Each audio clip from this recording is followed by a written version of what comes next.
రంగారెడ్డి జిల్లా చేవెళ్ల సభలో BRS working president KTR తమ కార్యకర్తలకు ధైర్యం చెప్పారు.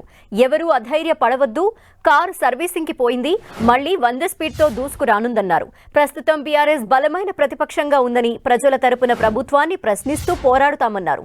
గత 10 ఏళ్లలో తమ మధ్య సమన్వయం లోపించిందనేది వాస్తవమని, ఇప్పుడు అలా జరగకుండా చూస్తామన్నారు.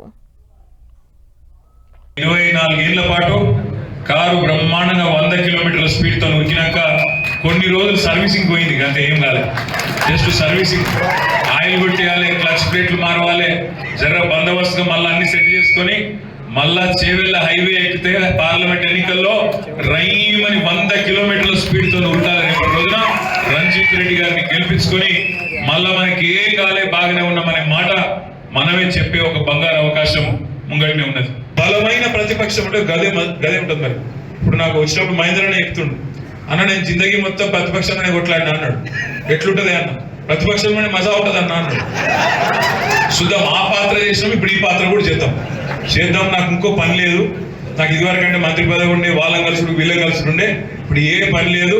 నేను చేవెళ్ళలో ఉండే మా అన్నదమ్ములకు ఒకటే మాటిస్తున్నా, మీకు ఎప్పుడు ఏ కష్టం వచ్చినా ఎవడన్నా కేసు పెట్టినా బెదిరించినా హైదరాబాద్ కూతవేడి దూరంలో ఉన్నారు. మీరు ఎప్పుడు పిలిస్తేప్పుడు అందరం వచ్చి మీ దగ్గరికి వాలిపోతాం, మీకు అండగా నిలబడతాం. ఎవరికి భయపడకండి, ఎవరు బెదిరించినా బెదరకండి, భయపడకండి. అందరం ఉన్నాం, తప్పకుండా మీకు అండగా నిలబడతాం. జబర్దస్త్ కొట్లాడదాం.